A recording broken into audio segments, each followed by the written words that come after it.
नमस्कार दोस्तों। आज की कहानी मुंबई की चकाचौंध के पीछे छिपे एक गहरे अंधेरे के बारे में है।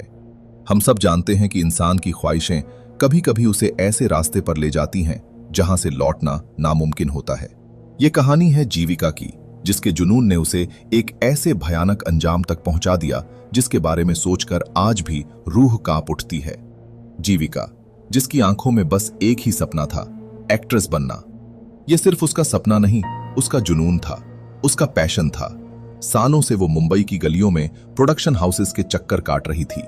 हर ऑडिशन में उसे एक ही बात सुनने को मिलती, जीविका तुम्हारी एक्टिंग तो कमाल की है, पर तुम्हारा चेहरा, वो टेढ़ी नाक, वो पतले बाल और पेंसिल जैसे होंठ, उसे अपने ही चेहरे से नफरत होने लगी थी। एक शाम वो अपने इन्हीं ख्यालों में खोई हुई थी कि तभी उसकी रूममेट कृति दौड़ते हुए कमरे में आई। मुझे रोल मिल गया जीविका, मुझे लीड रोल मिल गया, कृति चिल्लाई। कृति भी जीविका की तरह ही स्ट्रगल कर रही थी, लेकिन फर्क सिर्फ इतना था कि कृति बेहद खूबसूरत थी, बिल्कुल एक गुड़िया जैसी। लोग कहते थे वो डॉल है, पर उसकी एक्टिंग भी प्लास्टिक की गुड़िया जैसी ही थी, बेजान। लेकिन इंडस्ट्री को हुनर नहीं, चेहरा चाहिए था। जीविका से यह बर्दाश्त नहीं हुआ। उस रात जलन और हताशा में वो अपनी उस मौसी के पास गई जिनसे वो बहुत कम मिलती थी। वो मौसी थोड़ी अजीब थी। मोहल्ले के लोग कहते थे कि वो काला जादू करती हैं। अक्सर रात के अंधेरे में वो आवारा कुत्तों को मारकर अपनी अजीबोगरीब पूजा में उनकी बलि देती थीं। जब जीविका वहां पहुंची तो मौसी ने उसका चेहरा देखते ही सब कुछ भांप लिया। जीविका मौसी के पैरों के पास बैठकर फूट फूट कर रोने लगी। तब मौसी ने एक अजीब सी मुस्कान के साथ कहा, तुझे खूबसूरत बनना है ना? मैं तुझे ऐसा रूप दे सकती हूं कि दुनिया देखती रह जाएगी। जीविका को यकीन नहीं हुआ। कैसे मौसी, ये कैसे मुमकिन है? मौसी ने उसकी आंखों में झांकते हुए कहा, बस अपनी उस सहेली को मेरे पास ले आ, बाकी मैं तुझे दिखा दूंगी। अगली सुबह जीविका ने अपनी जिंदगी की सबसे बेहतरीन एक्टिंग की। वो कृति के पास गई, उसे गले लगाया और कहा कि वो उसकी कामयाबी से बहुत खुश है। उसने कृति से कहा कि मेरी मौसी पुरानी फिल्मों की बहुत बड़ी दीवानी है और एक राइजिंग स्टार को डिनर पर बुलाना चाहती हैं। मासूम कृति जीविका के जाल में फंस गई।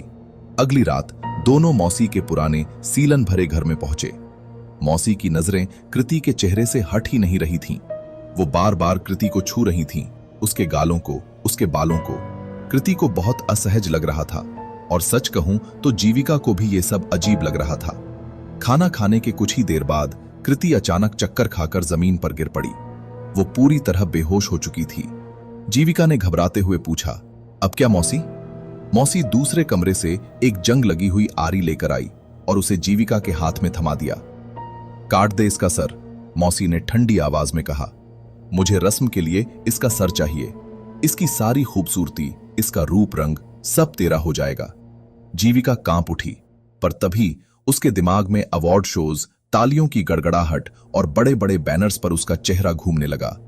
एक एक्ट्रेस बनने के पागलपन ने उसकी इंसानियत को मार दिया। कांपते हाथों से उसने आरी चलाई और कुछ ही देर में कृति का खून से लथपथ सर उसके हाथों में था। उसने वो सर मौसी को दिया। मौसी उसे लेकर अंदर वाले कमरे में चली गई और दरवाजा बंद कर लिया। जीविका बाहर हॉल में बैठकर इंतजार करने लगी। वो खुली आंखों से सपने देखने लगी। कैसे रिपोर्टर्स उससे पूछ रहे हैं, मैम आपके इस ग्लो का राज क्या है? 2 घंटे बीत गए, अंदर से कोई आवाज नहीं आई। जीविका ने दरवाजे पर दस्तक दी। मौसी, और कितनी देर लगेगी? अंदर से मौसी की भारी आवाज आई, बस थोड़ी देर और 2 घंटे बीत गए। सन्नाटा इतना गहरा था कि जीविका को अपनी धड़कनें सुनाई दे रही थीं। अब उससे रहा नहीं गया। उसने जोर जोर से दरवाजा पीटना शुरू किया, लेकिन कोई जवाब नहीं मिला। घबराहट और गुस्से में जीविका ने धक्का देकर वो पुराना दरवाजा तोड़ दिया। अंदर का मंजर देख जीविका के पैरों तले जमीन खिसक गई। कमरे में अजीबोगरीब साए नाच रहे थे। हवा में कृति का कटा हुआ सर तैर रहा था। मौसी एक अजीब सी समाधि में बैठी थी। जीविका ने देखा कि मौसी का झुर्रियों वाला चेहरा बदल रहा था। वो जवान और खूबसूरत होती जा रही थी, बिल्कुल कृति जैसी। और हवा में तैरता कृति का चेहरा बदसूरत और काला पड़ता जा रहा था। जीविका को समझते देर नहीं लगी कि मौसी ने उसे धोखा दिया है।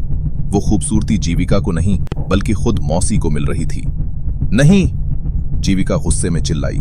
उसने आव देखा न ताव दौड़कर उस रस्म के बीच में रखे कलश को एक जोरदार लात मारी। तभी एक तेज धमाका हुआ।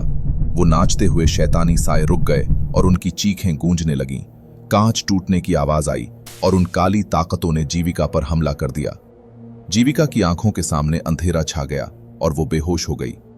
अगली सुबह जब जीविका की आंख खुली तो उसका पूरा बदन दर्द से टूट रहा था, खास तौर पर उसके कंधे। उसने देखा कि पास ही मौसी की बिना सर वाली लाश पड़ी थी। घर का सामान बिखरा हुआ था। लड़खड़ाते हुए जीविका आईने के पास गई। उसे लगा उसका चेहरा बदल गया होगा, लेकिन जैसे ही उसने आईने में देखा, उसके मुंह से चीख नहीं निकली। वहां 3 चीखें थीं, एक आईने से और 2 उसके कांधों से। जीविका ने देखा कि उसकी गर्दन के एक तरफ मौसी का सड़ा हुआ सर जुड़ा हुआ था, जो चिल्ला रहा था, और दूसरी तरफ कृति का कटा हुआ सर था, जो रोते हुए कह रहा था, तूने सब बर्बाद कर दिया जीविका। और बीच में जीविका का अपना चेहरा, जो खामोश था, डरा हुआ था। वो हमेशा के लिए अपनी मौसी और अपनी सहेली के बीच सैंडविच बनकर रह गई थी। उस दिन जीविका को एक नया चेहरा तो नहीं मिला, पर वो मुंबई की एक ऐसी डरावनी कहानी बन गई जिसे शायद कोई डायरेक्टर अपनी फिल्म में दिखाना भी नहीं चाहेगा।